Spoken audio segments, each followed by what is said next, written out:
एक मित्र ने लिखा है, ऐसा क्या है कि कभी कभी दो समझदार इंसान भी साथ नहीं चल पाते, जैसा कि कई डाइवोर्स केसेस में भी देखने को मिलता है। समझदारी और नासमझी क्या एक ही सिक्के के दो पहलू हैं? यूं देखा जाए तो समझदारी और नासमझी बेशक एक सिक्के के दो पहलू कहे जा सकते हैं भी, लेकिन दो समझदार लोग साथ में नहीं चल पाते वाला जो विषय है और जो डाइवोर्स केसेस का उदाहरण भी लिया है या और भी कई संबंधों में देखा जा सकता है, वो एक नितांत भिन्न विषय है। मैं समझता हूँ कि समझदारी और साथ होना ये दो अलग अलग बातें हो जाती हैं।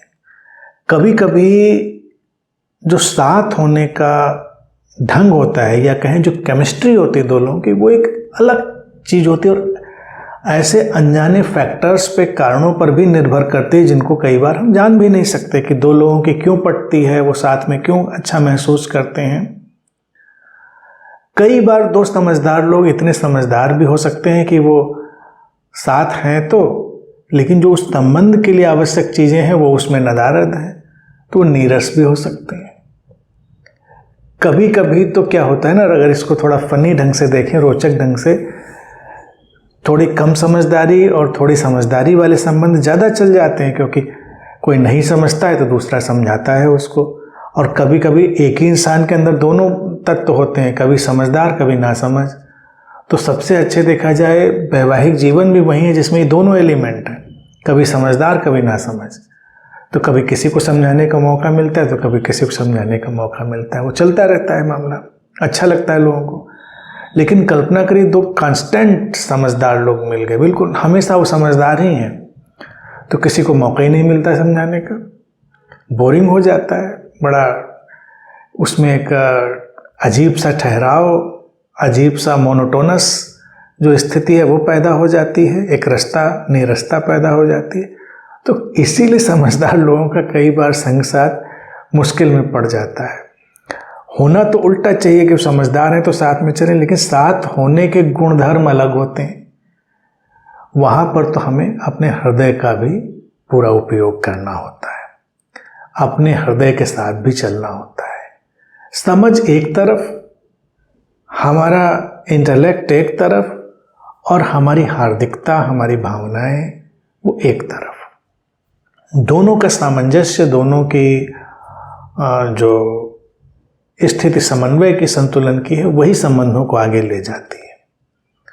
तो जो डाइवोर्स केसेस में भी बात लिखी, अक्सर उसमें ऐसा हो जाता है कि लोग समझदार तो हैं, लेकिन वो उनका आईक्यू अच्छा हो सकता है ईक्यू अच्छा ना हो, इमोशनल कोशेंट, इंटेलेक्चुअल कोशेंट अच्छा है, इमोशनल कोशेंट वीक है, यानी कि भावनात्मक पक्ष उनका कमजोर, एक दूसरे की भावनाओं को न समझ पाना, हार्दिकता से एक दूसरे के साथ ना चल पाना, ना कार्य कर पाना, वो बाधा बन जाएगा।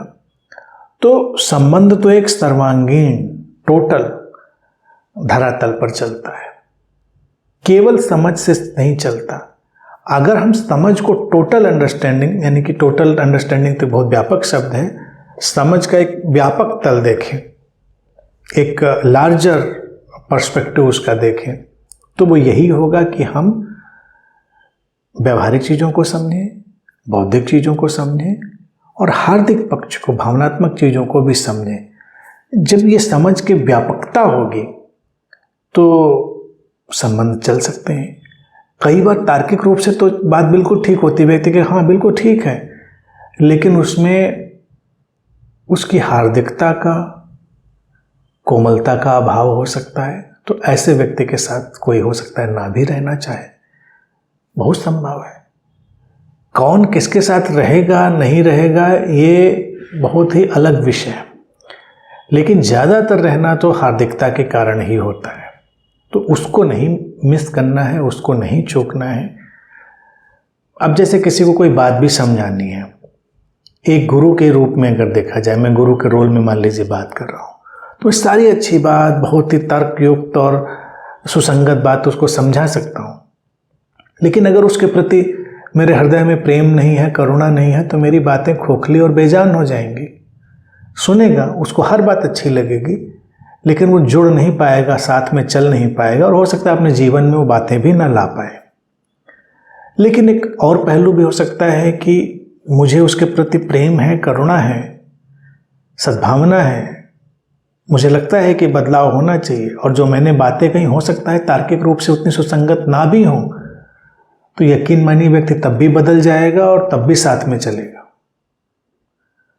तो यहाँ पर हृदय पक्ष बहुत महत्वपूर्ण है, और उसकी समझ, उसकी जो गहराई है वो महत्वपूर्ण है।